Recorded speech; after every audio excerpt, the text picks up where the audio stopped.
নমস্কাৰ, মোৰ নাম মিতালী কুমাৰী। আশা কৰোঁ তোমালোকে সকলোৱে ভালেই আছা।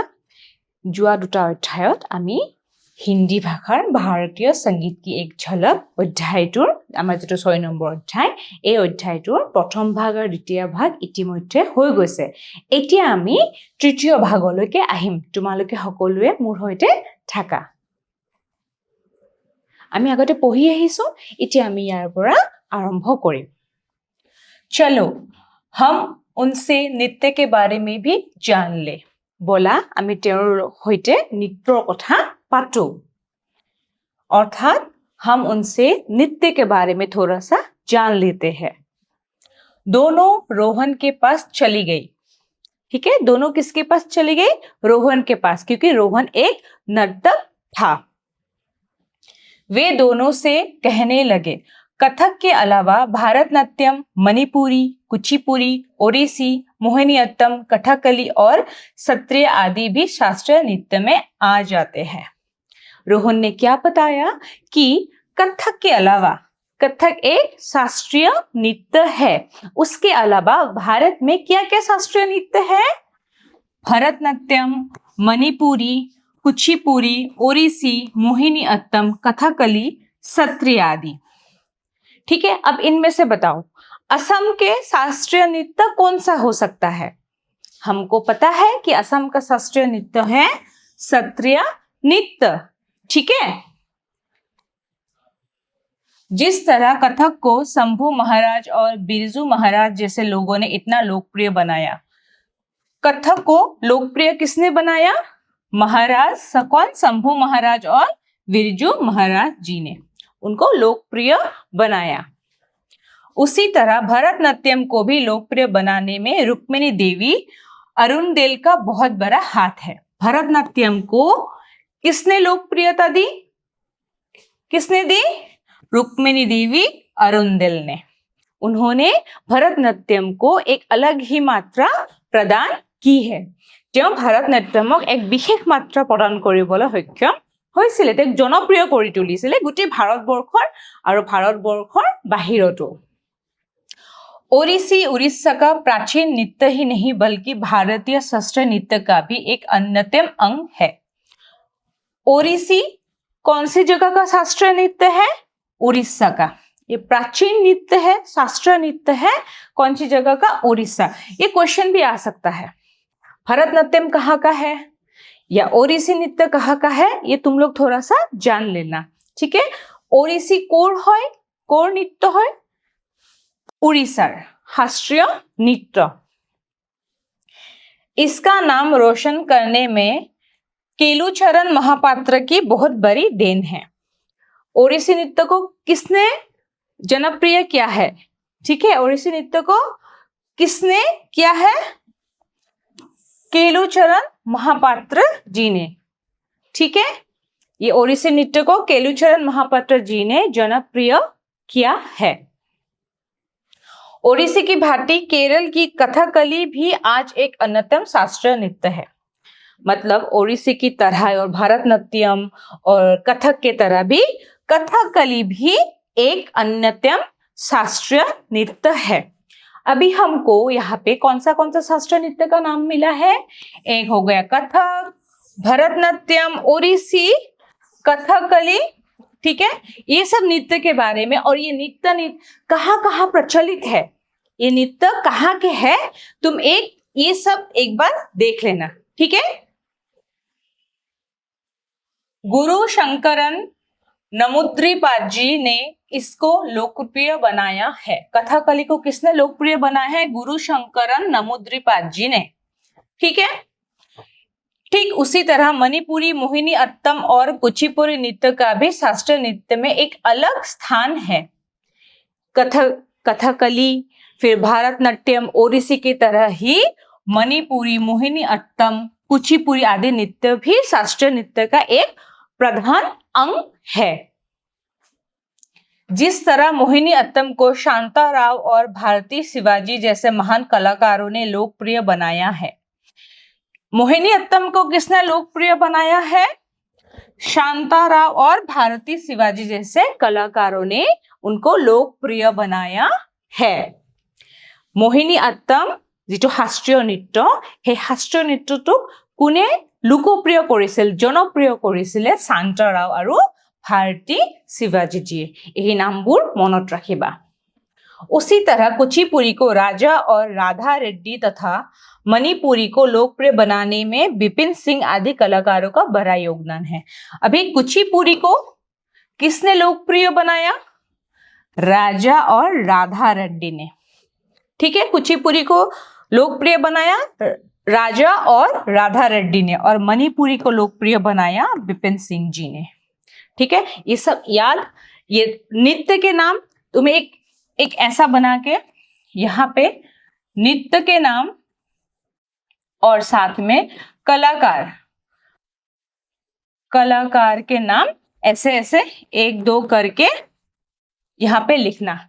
जैसे यहाँ हो गया कथक, नृत्य के नाम, और कथक को किसने लोकप्रिय बनाया, यहाँ लिखना। ये एग्जाम के लिए इंपॉर्टेंट होगा। ठीक है। स्नेहा और नेहा रोहन भैया को धन्यवाद कहकर कमरे में आ गए। अभी उनको पता चला नृत्य के बारे में, तो उन्होंने रोहन भैया को धन्यवाद बोल के कमरे में आ गए। তেওঁলোকে দুয়ো रोहन भैया माने दादा को धन्यवाद কৈ रूमলৈ আহি গৈছিলে। नेहा कुछ पूछना ही चाहती थी कि एकाएक स्नेहा बोल पड़ी। स्नेहा से कुछ पूछने वाली थी, लेकिन स्नेहा बोल पड़ी। हमारे असम में महापुरुष शंकरदेव के द्वारा स्थापित सत्रों में प्रचलित सत्रीय नृत्य को भी सन 2001 में शास्त्रीय नृत्य के रूप में स्वीकृति मिली है। तो यहाँ क्या बताया गया है? हमारे असम में महापुरुष शंकरदेव, आमी সকলোৱে শংকৰদেৱৰ নাম শুনিছো। শংকৰদেৱ দ্বাৰা স্থাপিত সত্ৰ में আমাৰ সত্ৰবোৰ কোনে স্থাপন কৰিছিলে? শংকৰদেৱে। এই সত্ৰবিলাকত প্ৰচলিত সত্ৰীয়া নৃত্যবোৰ ক'ত প্ৰচলিত আছিল? সত্ৰবোৰত, হয়নে নাই? গতিকে সেই কাৰণে আমি সত্ৰীয়া নৃত্য বুলি কওঁ। সত্ৰীয়া নৃত্য 2000 চনত, এইটো তোমালোকে ভালকে মনত ৰাখিব লাগিব, 2000 চনত সত্ৰীয়া নৃত্যক শাস্ত্ৰীয় নৃত্য হিচাপে स्वीकृति प्रदान करा हुईसिले। शंकरदेव द्वारा स्थापित सत्रों में जो सत्रीय नृत्य प्रचलित है, उसको 2000 सन में किसका स्वीकृति मिला है? शास्त्रीय नृत्य का स्वीकृति मिला है। कौन से सन में? 2000। ये 2000 तुमको सन याद रखना पड़ेगा। ठीक है। महापुरुष शंकरदेव के सत्रीय नृत्य की लोकप्रियता और महत्व आज हमारे देश में ही नहीं बल्कि विदेशों में बढ़ रहा है। ये जो सत्रीय नृत्य अभी सिर्फ हमारे देश में नहीं, असम में नहीं या भारत में ही, पूरा विश्व में सत्रीय नृत्य को शास्त्रीय नृत्य के स्वरूप जाना जाता है, लोकप्रिय है। विश्व में भी लोग सत्रीय नृत्य करके हमारा क्या नाम रोशन कर रहे हैं, असम का, भारत का नाम रोशन कर रहे हैं। ठीक है। नृत्यकार मनीराम बायन मुख्तियार, रखेश्वर सैकिया बोरबायन और नृत्याचार्य यतीन गोस्वामी आदि महान कलाकारों के कारण ही हमारे सत्रीय नृत्य को आज पूरे विश्व में इतना बड़ा सम्मान मिला है। ये सत्रीय नृत्य को जो विश्व दरबार में सम्मान मिला है, किसके वजह से हुआ है? नृत्यकार मनीराम बायन मुख्तियार, रखेश्वर सैकिया बोरबायन और नृत्याचार्य यतीन गोस्वामी के वजह से। इन महान कलाकारों ने सत्रीय नृत्य को विश्व में लोकप्रिय बनाने में सक्षम हुए हैं। आज सभी विश्व में सभी सत्रीय नृत्य को एक शास्त्रीय नृत्य के स्वरूप जानते हैं। एक एगৰাকী महान कलाकारे की কৰিছিলে? সত্ৰীয়া নৃত্য বিশ্ব দৰবাৰলৈ নিয়াত সক্ষম হৈছিলে। नेहा ने उसकी बात को आगे बढ़ाकर पूछा।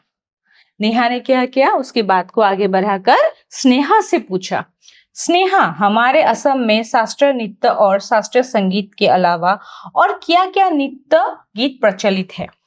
स्नेहा से पूछा नेहा ने, शास्त्रीय नृत्य तो है हमारे असम में, शास्त्रीय नृत्य भी है, संगीत भी है, उसके अलावा क्या क्या गीत और नृत्य असम में प्रचलित है?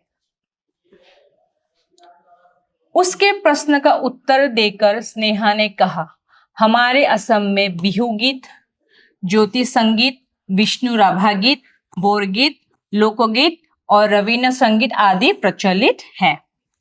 तो यहाँ क्या बोला गया है कि शास्त्रीय नृत्य और संगीत के अलावा भी असम में बिहू गीत, ज्योति संगीत, विष्णु राभा गीत, बोर गीत, लोकगीत और रवीन्द्र संगीत आदि भी प्रचलित है।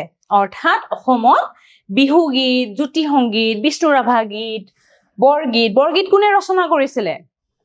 নিশ্চয় তোমালোকে জানা, বৰগীত ৰচনা কৰিছিলে শংকৰদেৱ আৰু মাধৱদেৱে। ঠিক আছে, তাৰপিছত লোকগীত, ৰবীন্দ্ৰ সংগীত আদি বিভিন্ন সংগীত প্ৰচলিত হৈ আছে।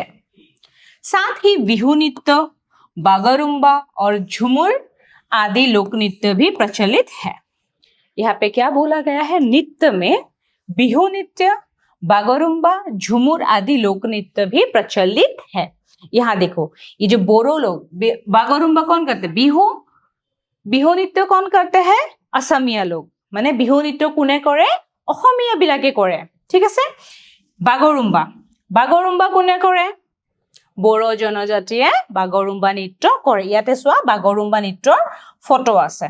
ঠিক আছে, ইয়াত ছবিখনত চোৱা বাগৰুম্বা নৃত্য কৰি আছে। তাৰ উপৰি ঝুমুৰ, এইটো চোৱা অসমৰ চাহ জনগোষ্ঠীয় লোকে ঝুমুৰ নৃত্য কৰে। ঠিক আছে, এইখিনি বস্তু তোমালোকে ধুনীয়াকৈ বুজি পাইছা। এই কুৱেশ্যনছ বিলাক হ'ব, তোমালোকে এবাৰ ভালকে চাবা। इतने में स्नेहा की माँ दोनों के लिए चाय लेकर आए। वो दोनों बात ही कर रहे थे कि स्नेहा की माँ ने दोनों के लिए चाय लेकर आई। चाय पीते पीते नेहा ने स्नेहा की माँ से कहा, चाय पीते पीते नेहा ने स्नेहा की माँ से कहा, चाची आज मैं स्नेहा से भारतीय संगीत के बारे में बहुत सी बातें जान गई हूँ। चाची आज मैं स्नेहा से भारतीय संगीत के बारे में बहुत सारी बातें जान गई हूँ जो मुझे नहीं पता था। शास्त्रीय संगीत भारतीय संगीत का एक अविच्छिन्न अंग है। कि शास्त्रीय संगीत भारतीय संगीत का एक अविच्छिन्न अंग है, एक मूल अंग है। हम शास्त्रीय संगीत को छोड़ के भारतीय संगीत के बारे में हम सोच नहीं सकते, ये अधूरा होगा। ठीक है, माने शास्त्रीय संगीत भारतीय संगीतर एक अविच्छिन्न अंग। আমি শাস্ত্ৰীয় সংগীতৰ বাহিৰে আমি ভাৰতীয় সংগীতৰ কথা ভাবিবই নোৱাৰো। अंत में भी शास्त्रीय संगीत की शिक्षा जरूर लूंगी। अंत में भी शास्त्रीय संगीत की शिक्षा जरूर लूंगी, माने ময়ো শেষত ময়ো শাস্ত্ৰীয় সংগীতৰ শিক্ষা লম বুলি ভাবিছো। माँ दोनों को शाबाशी देकर चली गई। माने दोनों को शाबाशी दी, माने কৈছে বহুত ভাল কথা। ঠিক আছে, এনেকে কয় নহয়, शाबाश बहुत ভাল কথা। ठीक है, माँ गुस्सी गोल। दोनों खुशी से उछल पड़ी और नेहा अपने घर चली गई। वो दोनों बहुत खुश थे क्योंकि उनको बहुत सारे चीजों का पता चला और फिर नेहा अपने घर चली गई। इस अध्याय में नेहा के द्वारा हमको क्या पता चला? स्नेहा के द्वारा, रोहन के द्वारा हमको क्या पता चला? हमको भारतीय संगीत के बारे में पता चला, भारतीय संगीत के दो धाराओं के बारे में पता चला। उसके अलावा शास्त्रीय नृत्य के बारे में पता चला। हमारे असम में क्या क्या नृत्य प्रचलित है, क्या क्या संगीत प्रचलित है, ये सब के बारे में हमको पता चला। ठीक है, अभी हम थोड़ा सा बिहू के बारे में पढ़ते हैं। हमको बिहू के बारे में पता ही है, ठीक है, लेकिन हम थोड़ा सा उसको पढ़ते हैं। बिहू हमारे असम का জাতীয় त्योहार है। আমি জানোই যে বিহু আমাৰ অসমৰ জাতীয় উৎসৱ, জাতীয় त्योहार उत्सव। हाँ, মনত ৰাখিবা। बिहू गीत और बिहू नृत्य दोनों लोक संगीत के अंतर्गत आते हैं। ठीक है, बिहू लेकिन शास्त्रीय संगीत और बिहू नृत्य शास्त्रीय नृत्य नहीं है। ये किसके अंदर आते हैं? लोक संगीत और लोक नृत्य। ठीक है, लोक संगीत और लोक नृत्य के अंदर आते हैं। बिहू गीत लोक संगीत के अंदर, बिहू नृत्य लोक नृत्य के अंदर आते हैं। ठीक है, बांसुरी वादक हरिप्रसाद सोरसिया की भांति हमारे असम से ढोल वादक मोघाई ओझा, सोमनाथ बोरा ओझा आदि कलाकारों ने असम की संस्कृति के प्रधान अंग बिहू को विश्व में स्थापित किया है। अभी बिहू को विश्व में किसने स्थापित किया है? ढोल वादक मोघाई ओझा, सोमनाथ बोरा ओझा आदि महान कलाकारों ने बिहू को विश्व में प्रसिद्ध किया है মুঘাই ওজা সোমনাথ বৰা ওজা আদি মহান কলাকাৰে কি কৰিছে মহান শিল্পীয়ে কি কৰিছিলে বিহু গোটেই বিশ্বত প্ৰসিদ্ধ কৰা সক্ষম হৈছিলে ঠিক আছে এতিয়া আমি মূল্যাঙ্কনৰ প্ৰশ্নখিনিলৈকে আহিম আমি ইতিমধ্যে অধ্যায়টো শেষ হ'ল তিনিটা ভাগ শেষ হ'ল এতিয়া এই ৩ নম্বৰ ভাগটোৰ আমি মূল্যাঙ্কনৰ প্ৰশ্নকেইটা এবাৰ চাম দেই তোমালোকে পঢ়ি আহিছা এবাৰ আমি আকৌ চাম सत्रीय नृत्य को सन डैश इंग में शास्त्रीय नृत्य के रूप में स्वीकृति मिली है আমি এইমাত্ৰ পঢ়ি আহিছো যে সত্ৰীয়া নৃত্যক কিমান সনত শাস্ত্ৰীয় নৃত্য হিচাপে স্বীকৃতি প্ৰদান কৰা হৈছিল নিশ্চয় আমি জানো যে 2000 সনত সত্ৰীয়া নৃত্য শাস্ত্ৰীয় নৃত্যৰ ৰূপত স্বীকৃতি দিয়া হৈছিল এতিয়া আমি দ্বিতীয় প্ৰশ্নটোলৈকে আহো बिहू असम का डैश त्योहार है আমি মাত্ৰ পঢ়ি আহিলো যে বিহু অসমৰ কি হয় জাতীয় উৎসৱ ঠিক আছে গতিকে আমাৰ কি হ'ব বিহু অসমৰ জাতীয় বিহু असम का জাতীয় त्योहार है তোমালোকে কিনি ভালকে এবাৰ চাবা এতিয়া আমি তৃতীয় প্ৰশ্নটোলৈকে আহো বাগৰুম্বা এক ডैश है এতিয়া আমি কোৱাচোন বাগৰুম্বা আমাৰ শাস্ত্ৰীয় নৃত্য হ'ব নে লোকনৃত্য হ'ব আমি জানোৱে যে বাগৰুম্বা অসমৰ এক প্ৰসিদ্ধ লোকনৃত্য গতিকে বাগৰুম্বা क्या होगा लोक नृत्य होगा बागरुम्बा एक लोक नृत्य है ঠিক আছে আজিলৈ ইয়াতে সামৰিছো আশা কৰো তোমালোকে অধ্যায়টি ভালকে বুজি পাইছা ধন্যবাদ